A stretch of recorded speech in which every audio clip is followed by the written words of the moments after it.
भारतीय इतिहास में कुछ नाम ऐसे हैं जो सिर्फ नाम नहीं बल्कि वीरता, स्वाभिमान और अपनी मिट्टी के लिए लड़े गए एक अटूट संघर्ष की पहचान बन जाते हैं।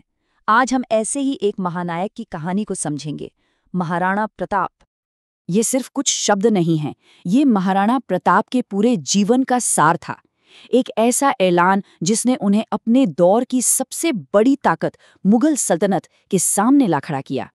तो चलिए इस महान राजा की कहानी की जड़ों तक चलते हैं और समझते हैं कि उनके इस महाकाव्य जैसे संघर्ष की नींव आखिर कहाँ रखी गई थी। तो आखिर कौन थे महाराणा प्रताप? देखिए, वो मेवाड़ के राजा तो थे ही, पर उनकी असली पहचान इससे कहीं ज्यादा बड़ी थी।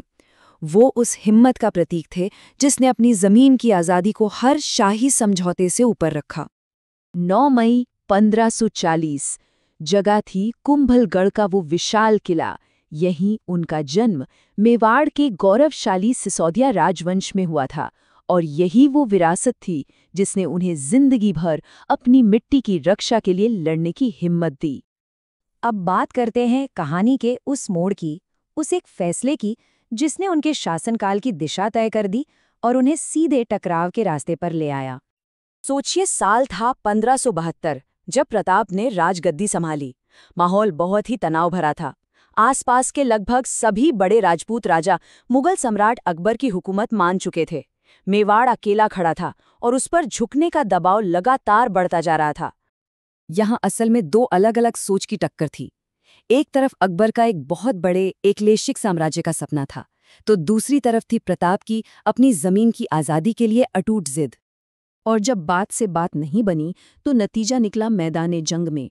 यहीं से शुरू हुई भारतीय इतिहास की सबसे मशहूर लड़ाइयों में से एक, हल्दी घाटी की गाथा। 18 जून 1576 ये तारीख इतिहास में हमेशा के लिए दर्ज हो गई। हल्दी घाटी की उस तंग घाटी में दो बड़ी सेनाएं आमने सामने थीं। एक तरफ थे खुद महाराणा प्रताप और दूसरी तरफ मुगल सेना, जिसकी कमान एक और राजपूत राजा मान सिंह के हाथों में थी। कितनी बड़ी विडंबना थी ये। अब जरा इन आंकड़ों पर गौर कीजिए। मेवाड़ की सेना में लगभग 20,000 सैनिक थे और मुगलों के पास 80,000, मतलब एक के मुकाबले 4 सैनिक।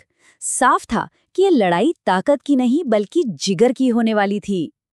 और इसी भयंकर युद्ध के शोर में वफादारी की एक ऐसी कहानी लिखी गई जो आज भी रोंगटे खड़े कर देती है। ये कहानी है चेतक की। वो सिर्फ एक घोड़ा नहीं था, वो अपने मालिक का साया था, जिसने आखिरी सांस तक उनका साथ निभाया और उन्हें सुरक्षित पहुंचाकर ही दम तोड़ा। चेतक का जाना प्रताप के लिए एक बहुत बड़ा सदमा था। उन्होंने उसकी याद में एक स्मारक बनवाया जो आज भी वहां मौजूद है। ये एक योद्धा और उसके वफादार साथी के बीच के उस अटूट रिश्ते की कहानी कहता है। कई लोगों को लगता है कि हल्दी घाटी का युद्ध ही सब कुछ था, लेकिन नहीं, वो तो अंत नहीं बल्कि एक और भी ज्यादा लंबे और मुश्किल संघर्ष की बस शुरुआत थी। युद्ध के बाद राजमहल छोड़कर अरावली के घने जंगल ही प्रताप का नया घर बने। अपने परिवार के साथ उन्होंने ऐसी ऐसी मुश्किलें झेलीं जिनका हम अंदाजा भी नहीं लगा सकते। वो घास की रोटियां खाने की जो बात है, वो सिर्फ कहानी नहीं बल्कि इस बात का सबूत है कि आज़ादी के लिए क्या कीमत चुकाई जा रही थी। मतलब शरीर भले ही कितनी भी तकलीफ में था, लेकिन ज़मीर और स्वाभिमान कभी नहीं झुका। भूखे पेट भी उनके उसूल चट्टान की तरह मजबूत थे और ये बात उनकी इसी अदम्य इच्छा शक्ति को दिखाती है। तो अब सवाल ये उठता है कि क्या ये संघर्ष ऐसे ही चलता रहा? नहीं, कहानी में एक शानदार वापसी का मोड़ अभी बाकी था, जिसने उनकी विरासत को हमेशा के लिए अमर कर दिया। प्रताप सिर्फ एक बहादुर योद्धा ही नहीं बल्कि एक बहुत ही चतुर रणनीतिकार भी थे। उन्होंने सही मौके का इंतजार किया, अपनी गुरिल्ला युद्ध की रणनीति अपनाई और धीरे धीरे एक एक करके अपने खोए हुए इलाकों को वापस जीत लिया। तो अगर हम उनके पूरे जीवन पर एक नज़र डालें, 1540 में जन्म, 72 में कांटों भरा ताज, 76 में हल्दी घाटी का वो ऐतिहासिक युद्ध और फिर सालों के संघर्ष के बाद 1597 में अपनी नई राजधानी चावंड में उनकी मृत्यु। तो सबसे ज़रूरी बात यह है कि हम आज महाराणा प्रताप को क्यों याद करते हैं, क्योंकि वो सिर्फ एक राजा नहीं थे, वो उस जज्बे का, उस स्वाभिमान का प्रतीक हैं जो किसी भी कीमत पर अपनी आज़ादी से समझौता नहीं करता।